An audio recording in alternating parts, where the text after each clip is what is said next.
pledge allegiance to the flag of the United States of America and to the republic for which it stands, one nation, under God, indivisible, with liberty and justice for all.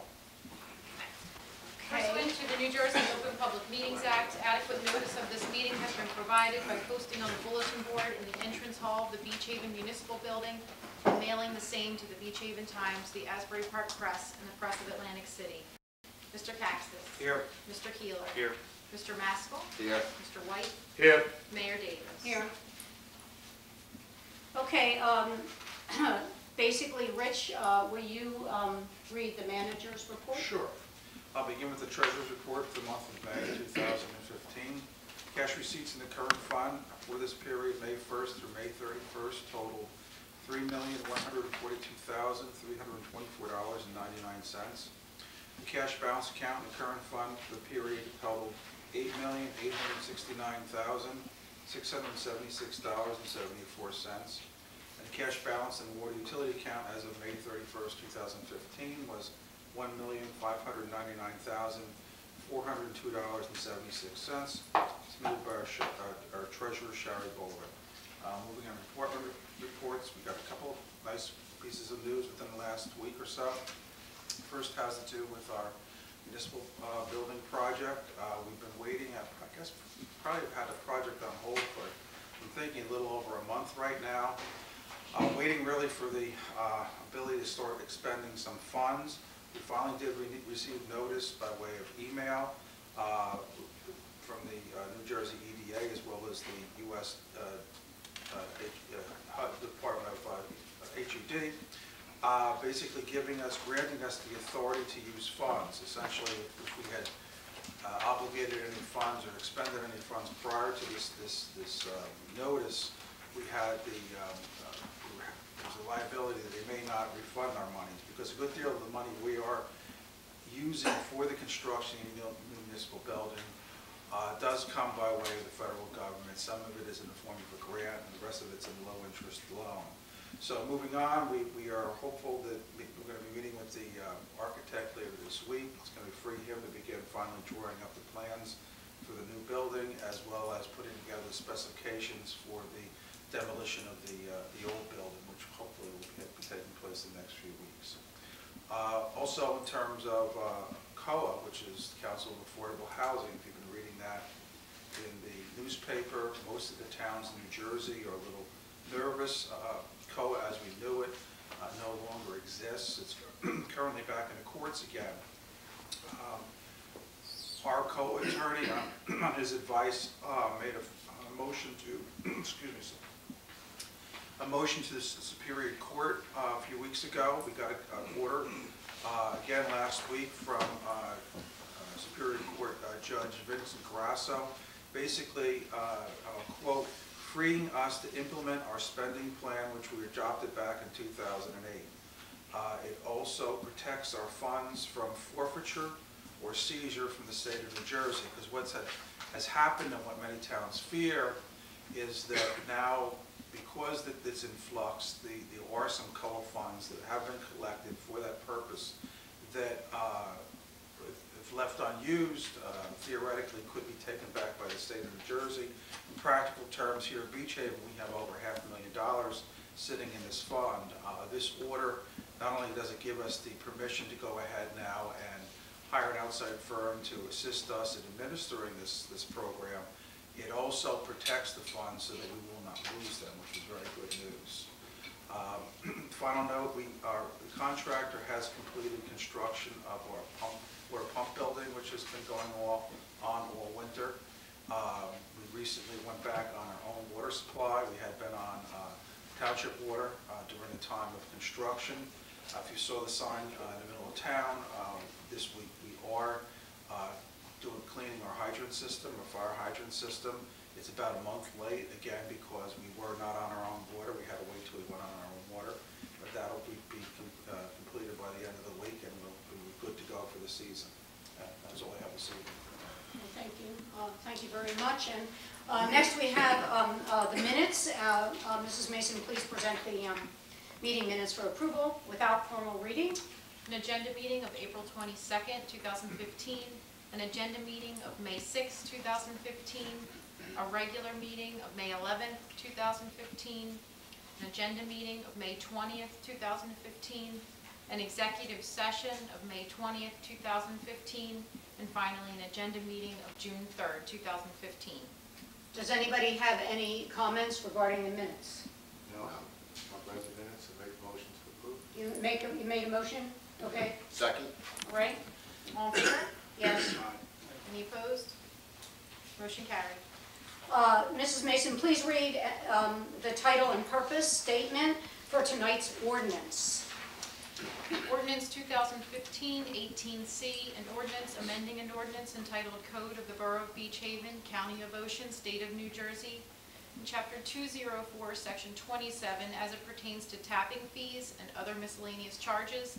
The purpose of this ordinance is to establish a fee for permanent abandonment of water service from the Beach Haven Water Conveyance System.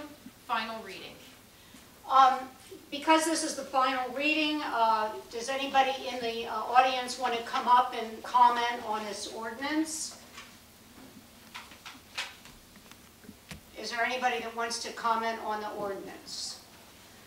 If there is nobody to comment on the ordinance, I will close the floor and I will have a motion for approval.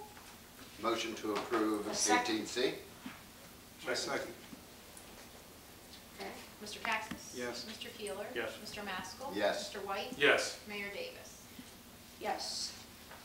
All matters listed under item consent agenda are considered to be routine by the municipal council and will be enacted by one motion in the form listed. Any items requiring expenditure are supported by a certification of availability of funds, and any item requiring discussion will be removed from the consent agenda and discussed separately. All consent agenda items will be reflected in full in the minutes. Resolution 102, authorizing the return of a street opening bond.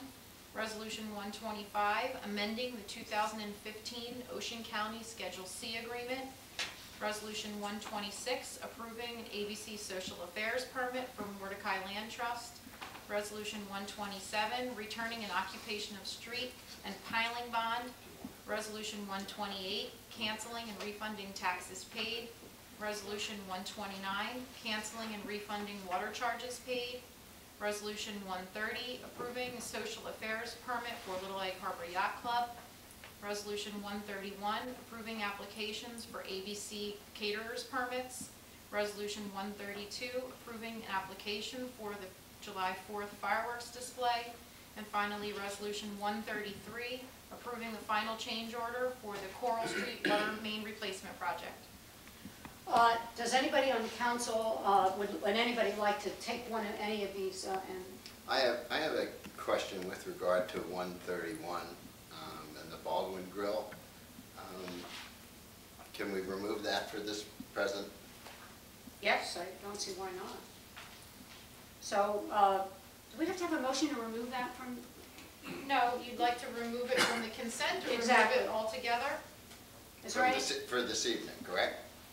Okay. Well, we can discuss it separately. Okay, is there any other of these resolutions that anybody would like to remove or discuss separately? No? Okay, so then we're voting on all the resolutions with the exception of the 131, Correct. okay? So do I have a motion to approve these resolutions, not 131, all but 131? Motion to approve. Is there a second? Second. Mr. Kaxis? Yes. Mr. Keeler? Yes. Mr. Maskell? Yes. Mr. White? Yes. Mayor Davis? Yes. Now, at this point in time, we can discuss 131. Well, I just have some questions about the permitting of this and the cost going forward, and I would like to address it at our next agenda meeting after we have a chance to go over the list of things that I'd like to have checked out. Okay, okay, can you put that on the list for the next agenda meeting, which will be a week from Wednesday? Okay. All right. Does it interfere with any of the scheduled? No, it does not. They're all in September, October, November. Right, Chuck?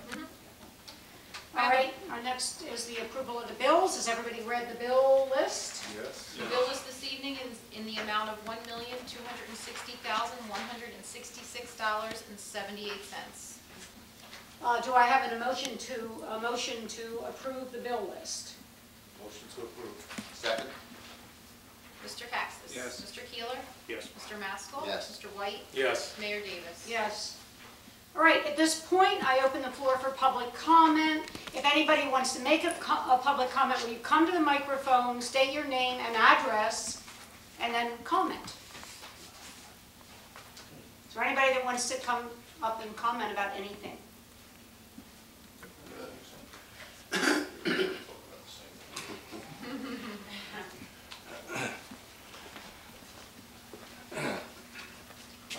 My name is Chuck Lave, and I've been a resident of Beach Haven since 1981.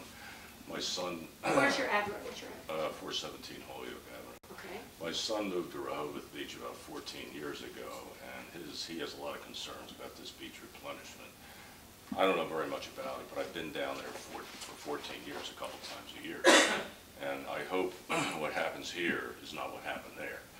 Okay, the reason being is they have a slope to their beach, which apparently winds up with the waves. There's no sandbar down there at all. It hasn't been for 14 years either. So the big waves break right on the beach and form a gully. So when you walk into the water there, you have about a 3-foot drop.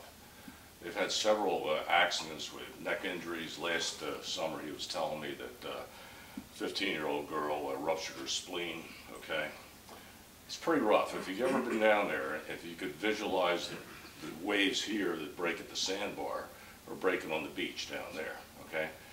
So anyway, his concern, he seems to be very knowledgeable about this. As a matter of fact, I think he's appeared before the Delaware legislature down there. What it comes down to is, I guess the theory, and you know more about this than I do, is that the slope, as you slope towards the water, the greater the distance going towards the water, and if it reduces 1 foot, apparently that has an effect on what happens at the water's edge, and you sort of negate this gully that seems to form with the big waves breaking on the beach. You know? So I guess, you know, my concern is, you know, I've got 8 grandkids, the oldest is 7, and I've been to Rehoboth Beach, and I've gone in the water, and I'll tell you, you go out, I don't know, where the waves break, you go out maybe 20 feet, and all of a sudden you get a 3-foot drop. You know what I mean? It's pretty dangerous, it really is. In so much as last September, he and I took a swim, you know, so we're out there swimming beyond the break. He says to me, he says, they're coming out to get us. I said, what do you mean? He says, they're coming out to get us. Well, I'll tell you, there was such a riptide down there because without a sandbar, those waves hit that beach and they backwash, okay? And they actually came in and pulled us out. Now, I've been swimming the ocean for 65 years, you know what I mean? I've never been pulled out. But you'd have to go down to see it to believe it. You could go down there on a summer weekend, and there are very few people in the water.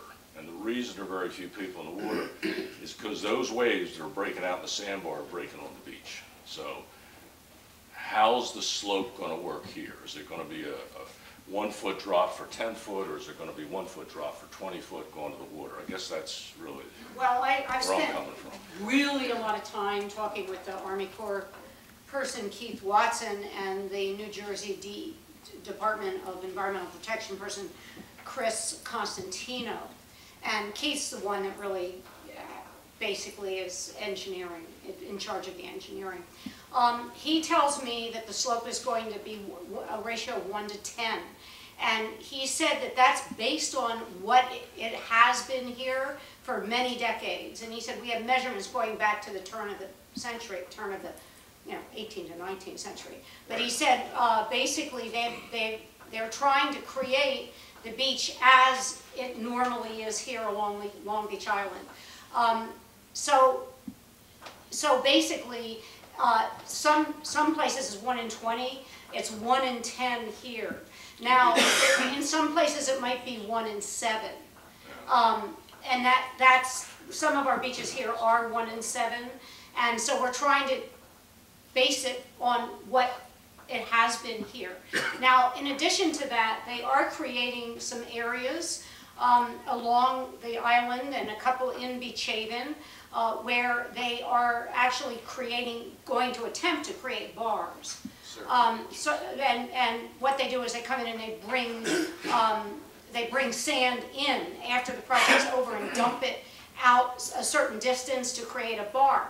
Now they say though that Mother Nature takes over, and a lot of this is going to change, and it's going to, they think it'll go back to similar to the way it has been here, the way it is now. He said the amount of time that it takes for Mother Nature to basically reconfigure it the way it was is dependent on how deep the water is. And for example, up at the north end of the island, it's been a very quick transition because the water is not as deep there. In Beach Haven, the water is deeper, further out than the water up in some of the northern end of the island. But he gave the example of like Holyoke, which is a good surfing beach, and Harvey Cedars, which have been the classical surfing areas on the island. And he feels that they will be good surfing beaches in the future, that this will not change. But that's, again, this is, I mean, I can't guarantee anything. No, I understand. But I know in Rehoboth that it is 1 for 10. He did mention Delaware. And I know what the situation is in Rehoboth. Now, Rehoboth is a different situation too. Right. Because our coast is an angle like this. Exactly. Rehoboth is like this. So what that means, I don't know what that means. Well, he did mention Delaware, and he did mention problems in Delaware, and they're hoping to eliminate some of those problems. And they're hoping to make it as much like it was as possible. Again, all I can suggest is that you go up to Brant Beach, where it was done a couple years ago, check it out there, and then go up. It looks like there's a sandbar there. It looks like there's a small sandbar there. I used to Yeah. live on 55th Street. And we're hoping it's going to be like that. And they just finished Ship Bottom. And actually, I went up and looked at it, and I was at a meeting a week ago when they just finished Ship Bottom. And the mayor of Ship Bottom said, you know, people were almost embarrassed about complaining about the beach replenishment because it basically turned out so well. So they don't have that gully, in other words. Yeah. They don't have that drop off. Right, All right. Okay. So again, you know, there's no guarantees. Right. But the Army Corps doesn't feel like we're going to have a safety issue here in Beach Haven. Well, let me ask you just one other question. As I said, I'm not that well versed in this, but this is coming from my son. Apparently, when you do a contract of this type, you go, it's based on sand. Is it based on cubic yards or whatever it is? The amount of sand that they're pumping Yeah, in. in other words, is that how they get paid? Do they get paid for certain You know, linear, you know? I think they're getting more paid for linear feet. Okay. But Well, I'm anyway, not his 100% sure. point is that there's more sand on the beach now than there was before the storm. So It's true. if the contract is for so many cubic yards or whatever, right, then you're gonna be putting more sand, so it's gonna go out further, I would assume, right? No, I Is that fair to say? don't think that's the plan. I Alright. think they also have been working with the Coastal Research Center, which is run out of Stockton. And I know Stu Farrell, I mean, I've taught at Stockton for 41 years, and Stu's been there about that same length of time. And I know that they have been studying our beaches along Beach Island. They have really accurate data on the changes that have occurred, you know, out beyond the low tide mark. So they are engineering this to basically be as much like the beaches that have been here all these years. Basically, though, the underwater area is going to be out further than it is now, or farther than it is now, I guess I should say. And in Ship Bottom, actually, they made one mistake, which was they actually, because some of the dunes in Ship Bottom were higher than what was required, they actually made a mistake and sort of chopped the dune off. We're not going to let that happen here. The nice thing about being sort of at the end of this plan is that we can keep checking what's going on before they get to us, and when they run into any problems, we can anticipate Well, at least if it all works, at least with all the big houses being built, there'd be more room for people to be Yeah. there. But go up, I mean, Brand Beach has been there for a couple years, and the beaches are pretty decent there. No, as I say, my concern is that drop off that they have in Rehoboth. And I'm telling you, you get out there during the summer, nobody's in the water. Because those big waves break right on the beach. I just hope we don't run into that situation here, that's all. Well, we all feel the same way. Oh, And sure, and sure you do. I think everybody's a bit nervous about this. But so far, it's been pretty good. And again, Harvey Cedars had it done, a number of years ago. Well, it's a different environment. too, It is, and it's different on each- We're right on the ocean. Right, They're down exactly. there, they're kind of at the mouth of the Delaware, so it's really kind of Right. a different thing. Exactly. All right, I don't have anything else to say. Okay, I just wanted to bring it up to find out what's going on, because I didn't know what was going on. well, Okay. let me just mention another thing. When it gets closer to our project happening here, which we think is going to happen in September, probably in August, we're going to have Chris Tino, go ahead. Constantino, I know, I can't pronounce things, and maybe Keith Watson here to address these issues at our public meeting. So think about trying to get here. I think we'll put it on the website when they're going to be there. We're sort of waiting till it gets closer to the time they're So going it's to the be in time Beach they're gonna Haven. start work. Yeah. Okay, thanks for your I have a time. comment for Mr. Laban. Go ahead. Okay, go ahead, Joe. This is regarding Chuck's letter to us. Yeah, I didn't read it, but I knew he sent a letter. Yeah, and I mean, so, his concerns were presented to the council. And in one of my early meetings with the Corps on the beach replenishment, we specifically discussed surfing beaches and the problems in Rehoboth. I can tell you that they are aware of those. They are, Oh, yeah, as a matter of fact, he met before the legislature down there in Delaware, and they pretty much voted that they were gonna go with the 1x20. Yeah, these are the same Because numbers. Rehoboth, I'm telling you, it's They're- dangerous. Yeah, they used those same numbers when they were discussing the surfing beaches with us. Right, no, I mean, he's talking about the whole beach being 1x20. Yeah. We're not Yeah, doing yeah. 1x20, that's for I sure. know you're not, Yeah. I know you're not. So, but anyway, your concerns, and I have some numbers for you and website information for you that you can use Okay, personally. very good, thanks. Thank you very Thanks much. for your time. Okay.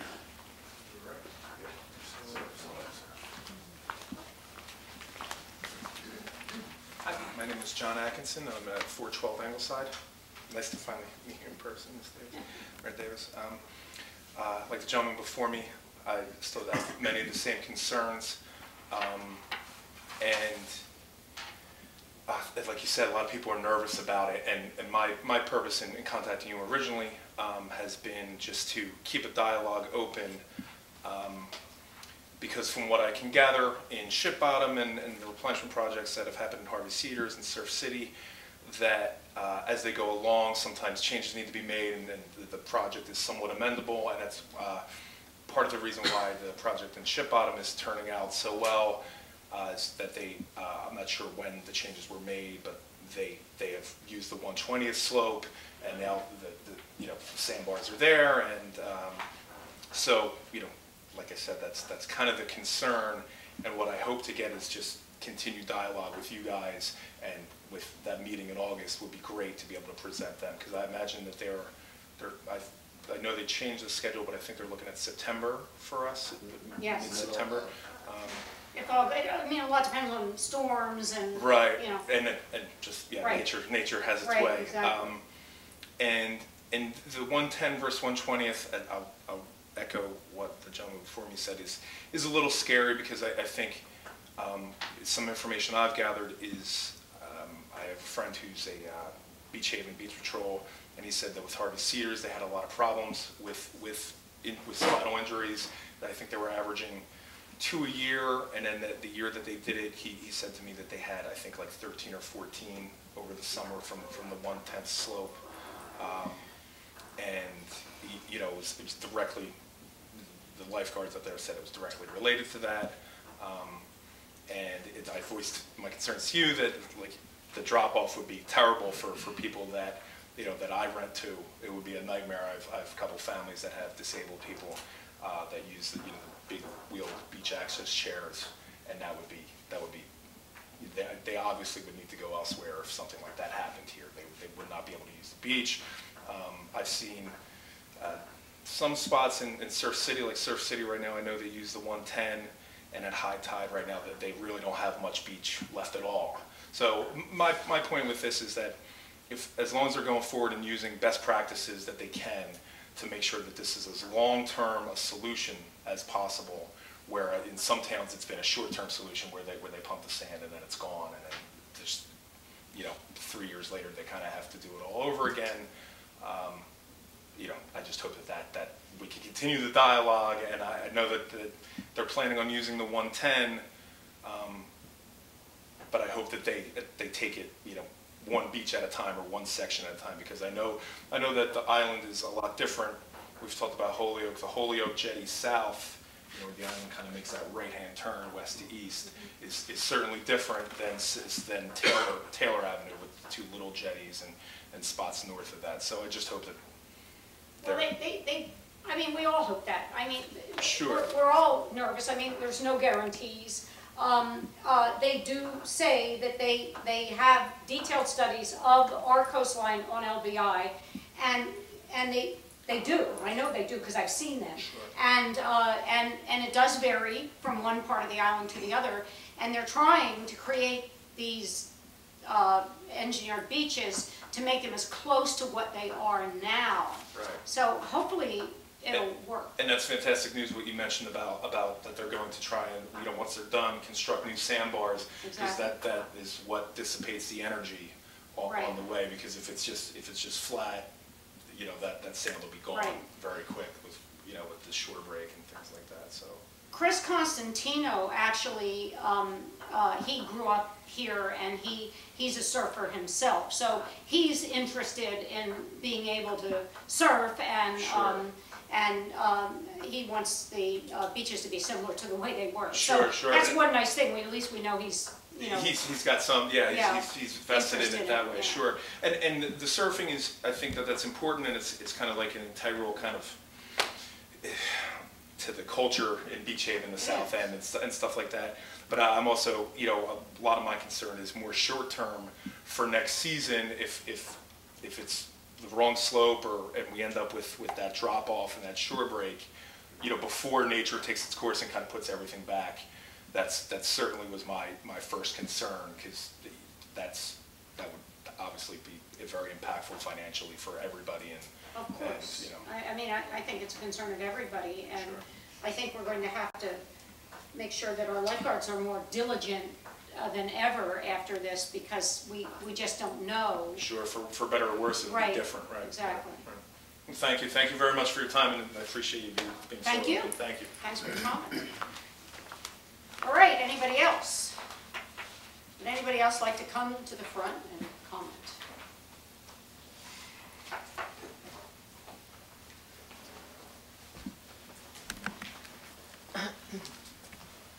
Martha Lodge, 122 2nd Street in Beach Haven, and I wanted to address this evening the events and weddings we have in town.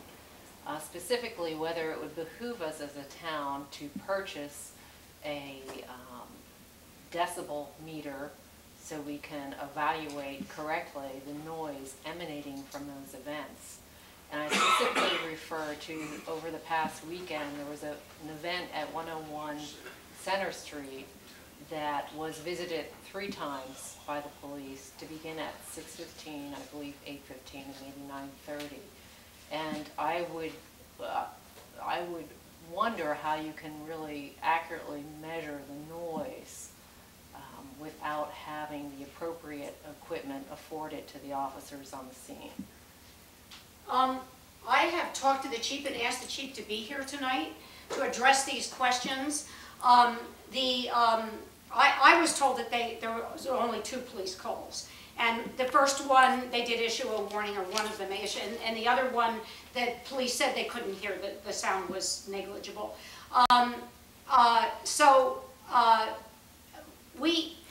We spent a lot of time on this noise ordinance, and basically the way it panned there was a lot of problems with the decibel reader. And I personally think that's probably the most, I'm a scientist, so that's the most accurate way to really determine the amount of noise, but there's a lot of problems with it. For example, all the police that use a decibel meter have to be specially trained. There's only a special type of decibel meter that they can use. So we tried to change the way we're doing it and have the police officer stand at least 100 feet away, which really isn't much, and determine whether they could, you know, whether it was, I mean, obviously you can hear the sound at 100, but I'm thinking, is it, you know, just a little bit of noise, or is it really a tremendous amount of noise? And we're hoping this works. It was unfortunate. I did try to follow up on what happened last weekend. I didn't hear much at my house. I didn't think it was that loud. But then again, the wind was blowing out of a different direction than usual, so it might have been worse going up Center Street. I don't know. But I know that when the police came the one time, they said they couldn't hear anything and they didn't issue anything. So I mean, I know that we've cut down on the number of weddings, and I really feel that, you know, if somebody is going to have a wedding here, we want it to be a nice experience for them. And I know that I know they had a manager there, and they tried really hard. And so we're still working on this. And if, you know, if you want to address Kevin specifically or after the meeting, he tells me there were only 2 police calls. I would hope that maybe in the future we could, if there is a noise complaint, the police have to answer a complaint if somebody calls in. In a situation like this where a wedding is probably one of the most important days in somebody's life, that it might be nice if we could send a police officer up there without a lot of blinking lights and stuff like that, which tends to attract a lot of attention. And just to check it out and just to make sure everything's okay. So all I can say is, you know, we're aware of this and we're working on it, and we hope this doesn't happen again.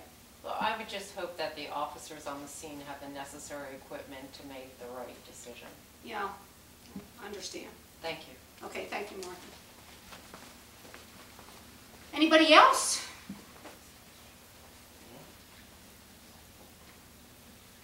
All right, nobody else? Then I close the floor for public comment, and I now am asking any council people if they have comments to make. Jim? Just, I'd like to offer our condolences to Councilman Keeler on the loss of his mom. Very sorry with it, and I know you did a great job as a son. You should be very proud of yourself. I know we are. And once again, I failed to say anything about the softball game. That was so great. It was a lot of fun.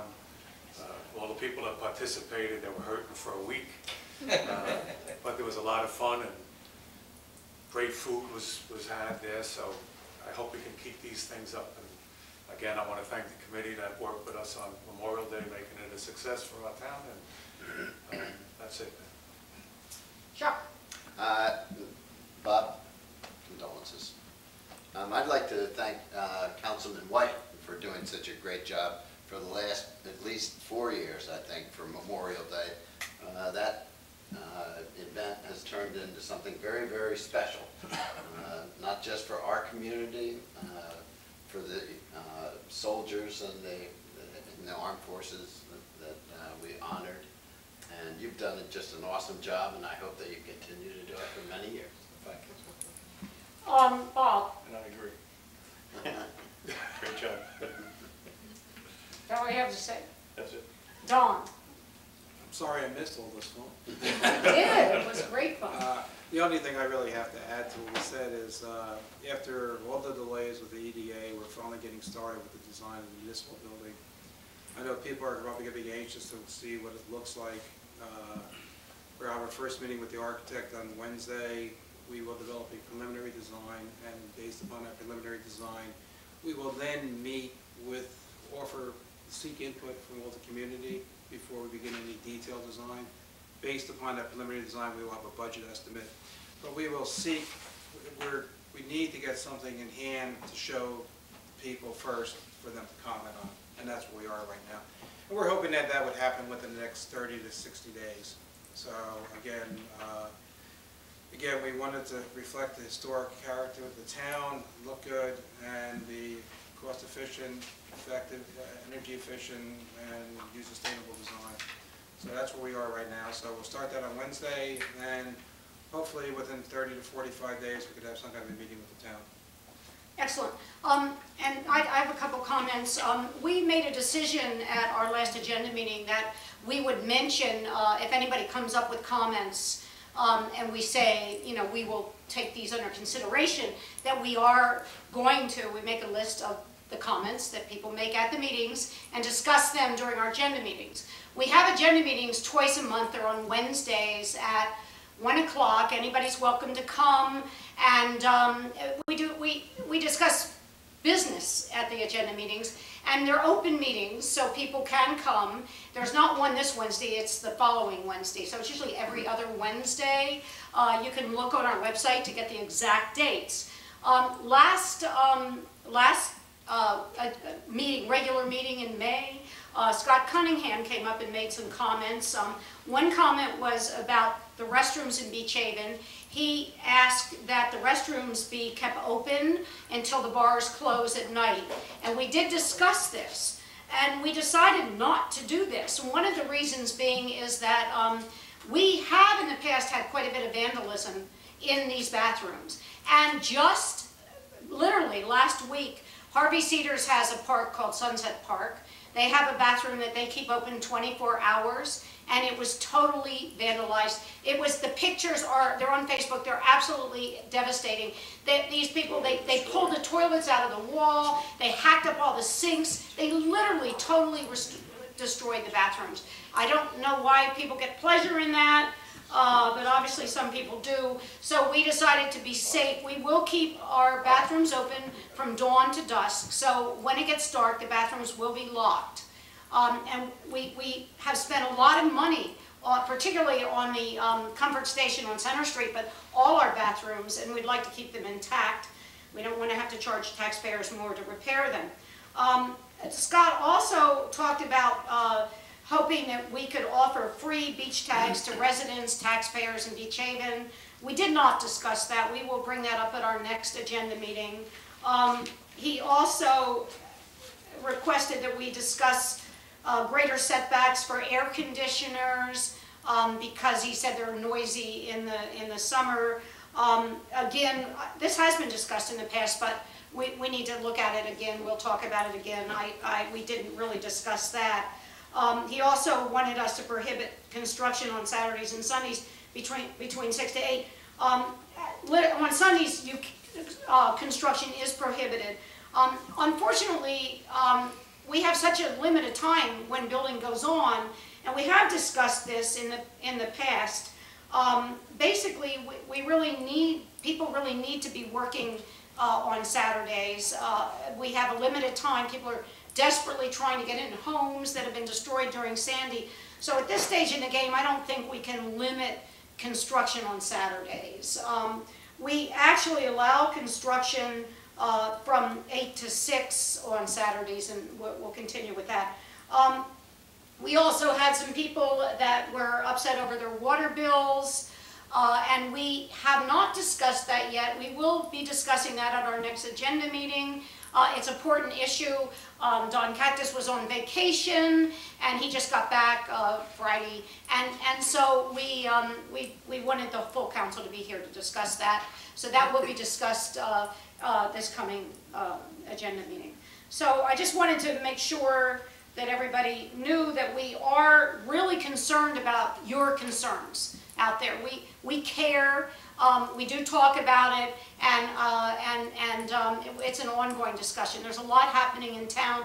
A lot of really good things, as Richard said, have happened in the last week here. We're excited about the COA thing. Is particularly wonderful because a lot of people are losing their COA money. But I think we have a great council, and I'd like to thank everybody. We do care about the town. We are really under a lot of constraints. There's a lot of things we can't do. We're really here to set policy. But your comments, are really helpful to us because it gives us direction in what to discuss. So thank you all for being here tonight. We really appreciate it. That's all I have to say. Motion to adjourn? Second. All in favor? Aye. Meeting adjourned. Well said, Nancy.